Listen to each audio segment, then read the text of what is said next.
My name is Carma, and I am an African. You see, let's all face it, if you go back far enough, we're all Africans. But that's not what I'm talking about here. When I was a little girl, my family moved to Nairobi, Kenya, and that's where my memories begin. But that's not where my story of Africa begins. It starts with my mother. A few years before my mother met my father, she joined the convent. Yes, I did say convent. My mother was a Catholic nun for 2 years. She was a member of the Sisters of Our Lady of Africa, and she had intended to go and work for the church in Africa. But things didn't quite work out, so she left the convent and went to work. And soon afterwards, she met my father, got married, and had me. This was my favorite dress at this age. Right along the hem it said, "My heart belongs to Daddy." And I was truly Daddy's little girl. Well, about the age of 2 years old, my dad got a job teaching African history at Kenyatta College, which is now Kenyatta University in Nairobi, Kenya. In fact, this is a picture of the brochure of the program with a picture of my daddy looking all dour because he tended to do that in pictures, and I would pass that around. So, for those of you who are not entirely familiar with the African continent, if you think of it as a side view of a skull, for comparison, Kenya is located in the nostril. And that's where my memories begin, the nostril of Africa. And Yango was my best friend. She lived across the street with Miriam and Dougal. And I always remember Miriam and Dougal being sort of an odd couple, because Miriam was a very strong woman. When she walked in the room, you knew she was there. She had presence. Dougal, well, he was this blonde, white, skinny, very soft-spoken Englishman. And Yango was not their daughter. In fact, I think she was a daughter of one of Miriam's friends. They were just taking care of her during the time I was there. And Yango and I, we spent so much time together. We were over at her house, we were over at my house, we were running around the neighborhood. We were always together. She was my best friend. And I have two very strong memories of her. The first one was of her hair. She used to wear her hair with all those little braids, braids all over her head with little beads at the end. And I was so jealous. Unfortunately, my hair just can't support that deal. The other memory I have of her was we were playing like we always were, and she fell down, and she started bleeding. And I remember looking at her arm where the blood was, and I was fascinated because her blood was orange. And my blood always turned like black once it hit the light. Now, since then, I've learned that this has something to do with the iron content of blood, and she probably just wasn't getting good nutrition. But this, I think, was an indication of my scientific mind starting to develop. And what an amazing environment for me to be developing this scientific mind. I was in Africa, where you could go and see wild animals in their natural habitat. In fact, I can safely say that I have been chased by a rhino, attacked by a monkey, threatened by an ostrich, and feared to have been eaten by lions. Let me explain. Africa has a lot of these big game preserves, and basically they're just large tracts of land where the animals are allowed to just do what animals do, and you can drive through and observe them. In fact, there was one where there was this giant baobab tree, and every time we went there, there was this faru, which is Kiswahili for rhino, that was always by this tree. And it was so consistent that we considered him our rhino. But that wasn't the rhino that chased us. No. One time, me, my mom, my dad, our Aya or servant, Veronica, and some guy I don't really remember, were driving through one of the parks, and we came across this sign that said, "This area of the park closed." And the guy said, "Oh, just ignore that, let's drive around." So we drove around the fence, and we're driving through this area of the park that we're not supposed to be in, when we came across a rhino that decided he didn't want us to be there. So he started charging after our Volvo. And Veronica is flipping out. I mean, she's like, "Oh my God, we're going to die, we're going to die, we're going to die." Because, she'd had kind of experience with this. But as you can see, I am here. We did not die. But my mom did tell me that if anything had happened and that rhino had caught up to us, no one would have known where to look for us because we were not supposed to be there. Now, Veronica, she was a character. She was not the only servant or Aya that we had while we were there, but she's the one I remember the most. She really liked to tease. She was a lot of fun. I loved to dance when I was a kid. In fact, I still do. And we would be playing music, and she would shake her butt at me, and it was so much fun. It was like good times. Alas, we did have to let her go for 2 reasons. When my mother got pregnant with my sister, we hired in an additional servant. But that servant was from another tribe, and that is a no-no. You don't have people from different tribes working in the same home. So Veronica kind of got a little belligerent about that. And then there was the whole thing where she drew a knife on her boyfriend for cheating on her. So, and I do remember, I don't remember the name of this servant that we hired in, but I do remember one thing about her. She had this one Dr. Seuss book. I don't even remember which Dr. Seuss book it was, but I had her read it to me over and over and over. I never tired of it.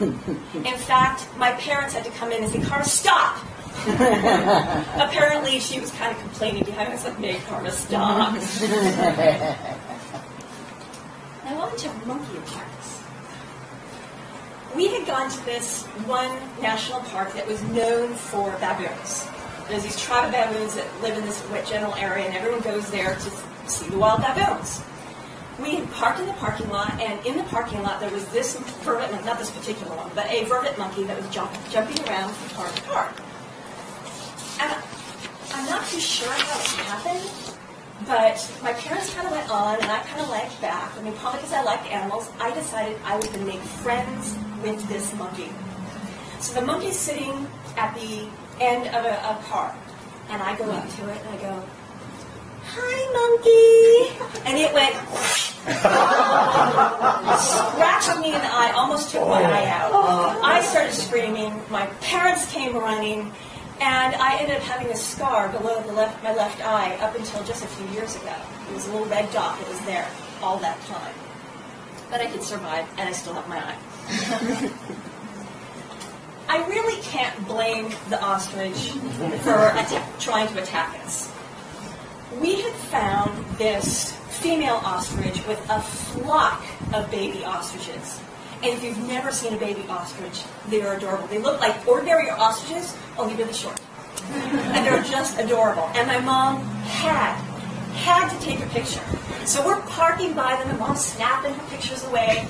And Papa Ostrich is having none of this. Get away from my baby. So he's coming at us with his wings flapping around. He's going, rah, rah, rah. It didn't quite have the effect he was going for. But yes, we were threatened by an ostrich. Scary bears. Now, what tale of African adventure would be complete without a tale of man-eating lions? Oops, more lions. You see, one day, my family and I went out for a picnic. They have these actual areas out in the preserves where they have these cement picnic tables, and we had a picnic. And after we'd finished our meal, we all packed back up into the Volvo, and we started driving off. And after a little while, my mother was wondering why I was so quiet. So she looked in the back seat and, surprise, no Carma. Oh my God. So they drive all the way back to the picnic grounds. Still no Carma. They're wondering, oh my God, was she taken by hyenas? Was she eaten by lions? And just at this point, I wake up. I had curled up behind the back seat where they couldn't see me, and they didn't even think to look in the back of the car for me. So no, not eaten by lions. The closest I came was one of our neighbor's dog was swept away out of the backyard by a leopard. And we lived in the suburbs. When most people think of Africa, they probably think of elephants. And I kind of have an elephant story. I call it the elephant tree incident.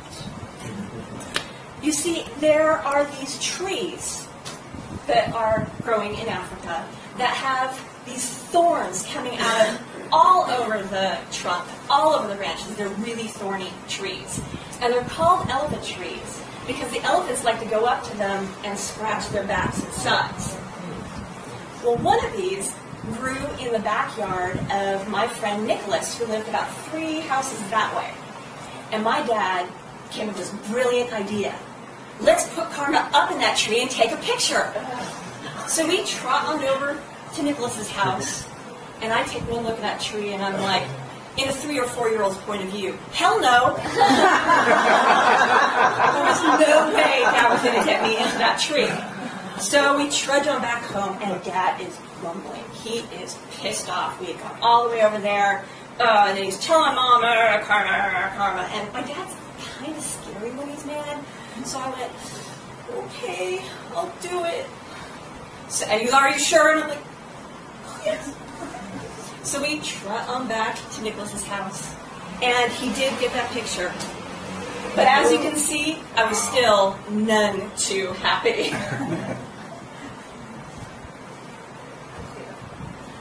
He left it. I have a question for you. Have you ever played dress up and not been recognized by your parent? I have. One day, I was at my friend Maya's. She lived at the end of the block that way. And we were playing dress up, or rather, she was playing dress Carma up, because she was a big kid and I was 3. And I got dressed up in this nice little outfit. I even had her shoes on. And at this point, after I'm all dressed up, my front tooth, which had been loose, came out. And oh my God, the tooth fairy's coming! So I grab my tooth and I go running home, still wearing the outfit that Maya had put on. And I get home, and I get to the door, and I knock on the door, and Mom opens the door and says, Carma's not home. And slams the door in my face, and I'm like, okay. So I knock on the door again. And she opens the door with this expression of, what? And I go, but I'm Carma. And she looks at me and finally recognizes me and goes, oh, I gotta take a picture. So she goes running to the house, grabs the camera, takes a bunch of pictures. At this point, you can probably tell that my mom liked taking pictures. In fact, she was the family photographer and took most of the pictures that we have from our experience in Africa. She got really quick with the camera. But now I have another question for you. Picture this. Your kid has just been swept up by a pygmy and is being carried away through the jungle. What do you do? Now keep in mind, pygmies are known for killing people with poisoned darts. In fact, we hired a big man with a big machine gun to sort of prevent that from happening. So again, I ask you, a pygmy is running away with your toddler. What do you do? take a picture. Yeah, my mother did. That's what my mother did. She took a picture of me being carried away by a pygmy.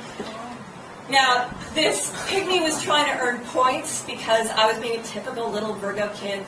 The pathway was really slippery and muddy, and I was like, so he just picked me up and was helping out my parents. And yes, there was the big man with the big machine gun, but I still think just a little shred of concern. But at least now I can say I've been carried away by pygmies, and not a lot of people can say that. These are not all the tales I have from my time in Africa, but I only have 15 to 20 minutes to share with you, so now I'd like to conclude with why we left. My mother got pregnant with my little sister, and my little sister was born disabled. In fact, the pregnancy was difficult. The first sign that there was something wrong was when Mom compared her pregnancy with my sister to me. You see, I was a kicker. In fact, I still don't sit still very well. But my sister didn't move at all. She was completely still. And so my mom went to a cathedral in Nairobi and she prayed, what is going on with my child? And while she was there, she had a vision that she turned into this painting of the suffering Christ. This painting means a lot to me because I watched my mother paint this painting. In fact, I fell asleep at her feet while she painted it, and when I woke up, it was done. As you might guess, the actual birth of my sister, and there's a picture of her with me and my father in 1982, the birth was very difficult. She was born cesarean, and my mother hemorrhaged a lot of blood, and she almost died, and even while they were taking my sister out of the womb, they broke her leg. So it was a tough birth for both people. And my dad was afraid that he was not only going to lose his wife, but his newborn child as well. And so to kind of at least give me some memory of my sibling, he kind of snuck me into this area of the hospital. I was still outside, but I could see through the hallway into the area where my sister was in the crib. And I remember two things. One, she had a full head of curly black hair. I was a bald baby. I don't know how she managed it. And the other thing I remember was that she was really long. Of course, my arms were shorter at the time, so that might be why. Now, because they were staying in the hospital for so long, I was staying at home a lot by myself when my dad was at the hospital. And the neighborhood kids would come over, and this weird conversation would happen. They'd say, "Is it a boy or a girl?" And I'd say, "It's a girl." And they'd go, "What's her name?" And I'd go, "Tony." And they'd go, "Oh, it's a boy." And I'm like, "No, it's a girl." "Well, then what's her name?" They couldn't get it through their head that Tony is a girl's name. So in 1971, my adventures in Africa came to an end. But even though I have left Africa, the Dark Continent has never left me. I carry a piece of Africa with me in my heart at all times, which is why I said I was an African at the beginning of my presentation. So I have Africa in my heart and all over my living room.